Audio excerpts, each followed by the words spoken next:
on Rock Island Arsenal Street after my great-grandfather, Milton Howard. Milton Howard was born in 1815 in Muscatine County, Iowa. Milton Howard was not his biological name, but the name of his last slaveholder. Actually, Milton alternated during his lifetime between two surnames, Howard and Smith. However, the name Milton Howard stuck, and so here we are. When Milton was a child, he and his family were kidnapped and sold into slavery. Milton never saw his biological family again. When the Civil War broke out, Milton and others escaped the Howard plantation with the help of the Underground Railroad. Milton and a white man named Murphy eventually made their way back north. Milton Howard enlisted into the Army. He fought at the Battle of Big Creek, Wallace's Ferry, Arkansas. He suffered numerous wounds there, causing him unable to perform hard work again. Milton was honorably discharged at Devils Bluff Prairie, Arkansas. Milton Howard settled in Davenport, Scott, Iowa, was married 4 or more times, and fathered between 13 and 16 children. At least 5 of these children survived to adulthood, and of these 5, 2 went on to have children themselves. Our beloved Milton Howard died March 18, 1928. My father, Glenn Perkins Sr., and his brother, my uncle, Howard Perkins Sr., also had long careers here at the Arsenal. They were 2 of the grandsons of Milton Howard. Both Glenn and Howard served honorably in the military, as well as grandson, Eugene Felix Perkins. I would like to take a moment to acknowledge the oldest living descendant of Milton Howard, Gwendolyn Howard Valdez. She is the daughter of Eugene Murphy Howard. Gwendolyn is in her 80s and makes her home in California. I'd also like to take a moment to recognize Pamela Mason Rebka. Pamela has served in the military. She is a great-great-granddaughter of Milton Howard, and she's in the audience with us today. Pamela, stand up.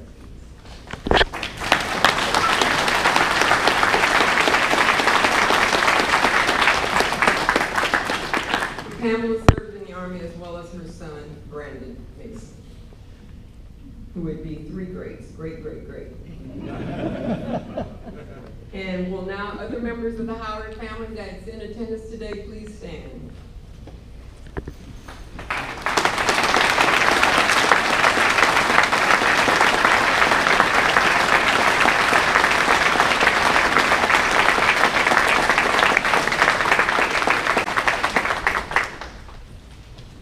According to family oral history, Grandmother Pearl Howard was full of anecdotal stories about Milton that were seen through her eyes of respect and affection for her father.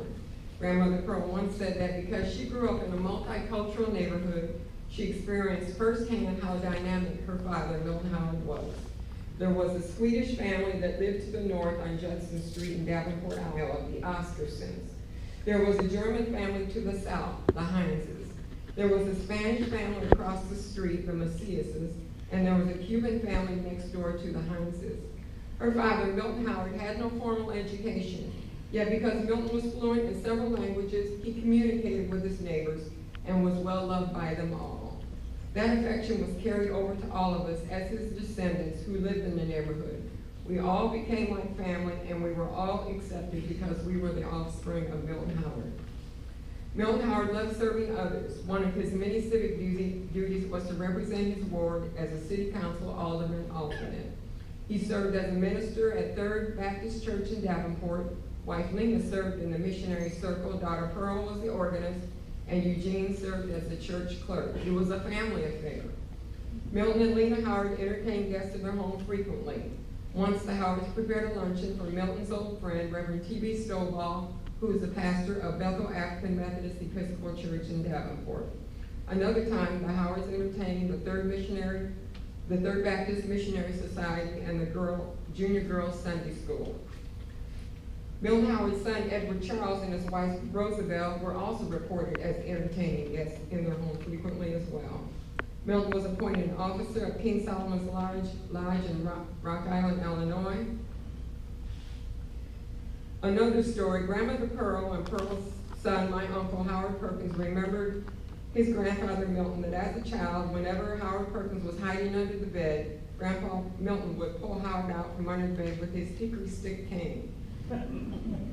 grandson and brother Glenn Perkins was not yet born. Howard Perkins and his younger brother Eugene Perkins would have a good laugh about this, remembering this when they got older.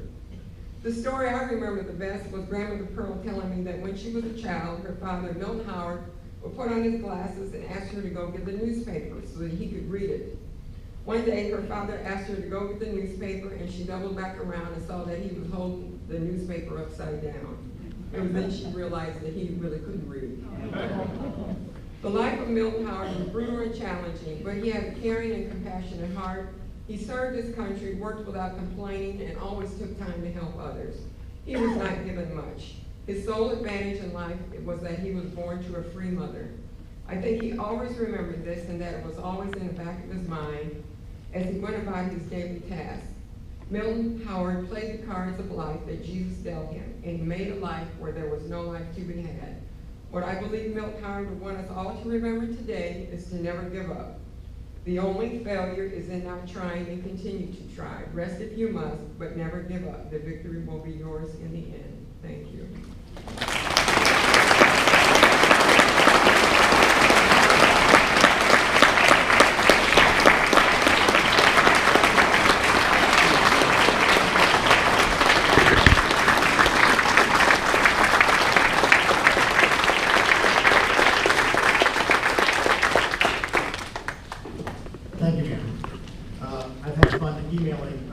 Yesterday and today, and we're trying to find photographs of some of the black employees. We know that one of the sons worked in the shell plant, and so we're trying to find photographs of black employees to pass back to the family, see if we can identify any of the Howards working here in World War I. So it's been fun to get to know you. Thank you.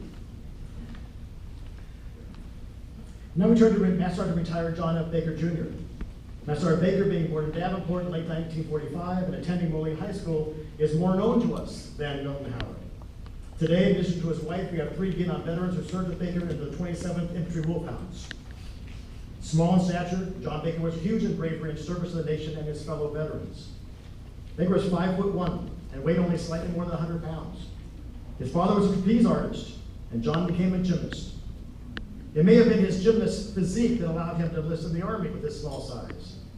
It was certainly his strength that allowed him to recover 8 fallen comrades and destroy 6 enemy bunkers on 15 November 1966, despite being wounded himself.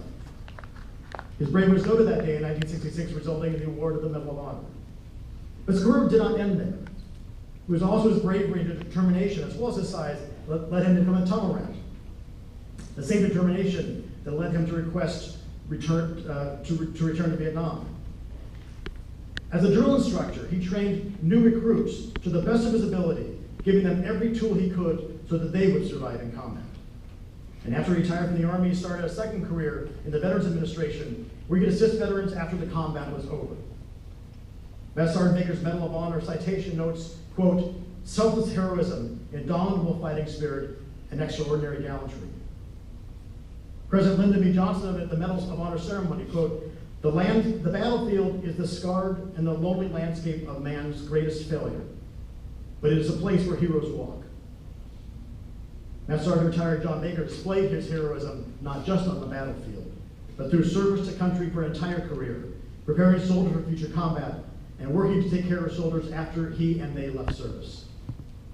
Here to give you more insight into Master Sergeant Baker's wife, Mrs. Danelle Baker, escorted by veterans who served with Master Sergeant Baker in Vietnam.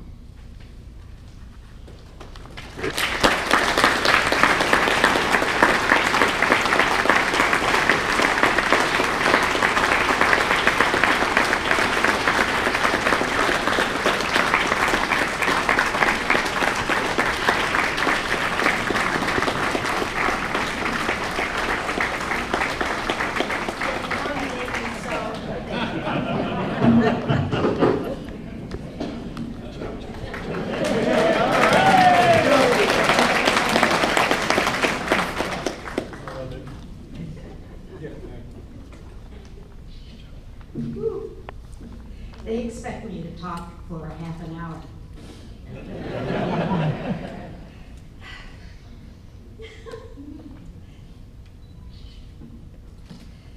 These guys.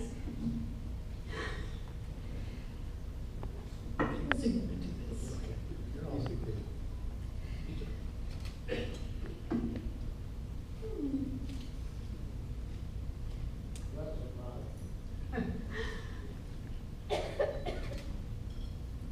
my family.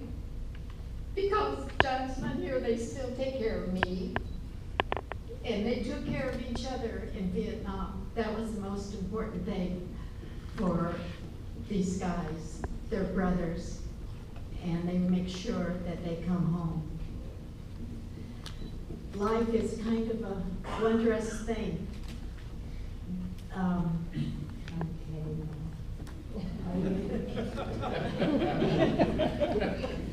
Life is kind of a wondrous thing.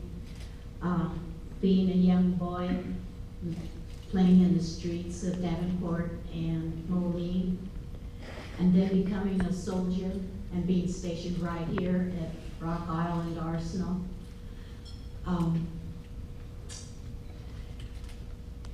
I know that John is very pleased and very honored for this honor. I'm expecting to have a street named after him. I know his only hope is that the people that live in this area have a warm, happy home to live in and good memories to pass on to their families. He is with us. He always said he'd come home as return as an eagle. And as you know, you have lots of eagles flying around. So when you look up, John is with you. Thank you.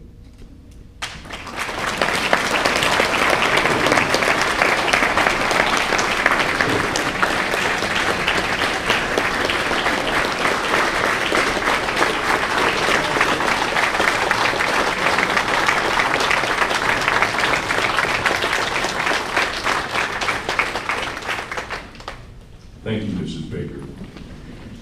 And now, will the following individuals please come forward to help formally unveil the Baker and Howard Street signs here at the Rock Island Arsenal?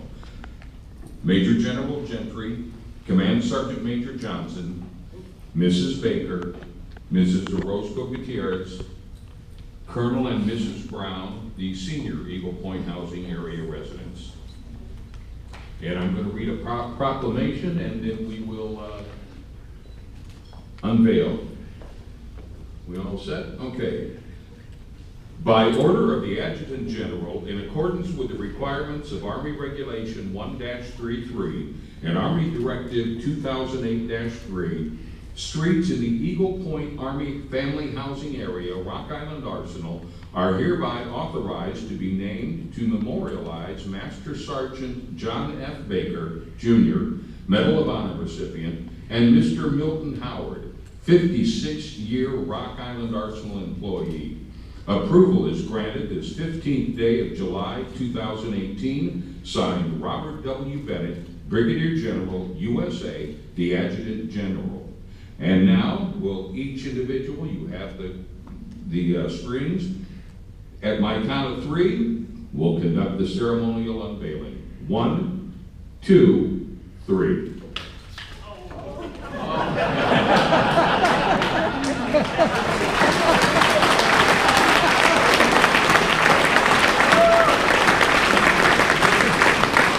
And now we'll stay up there. So stay up there, please, and get some photos.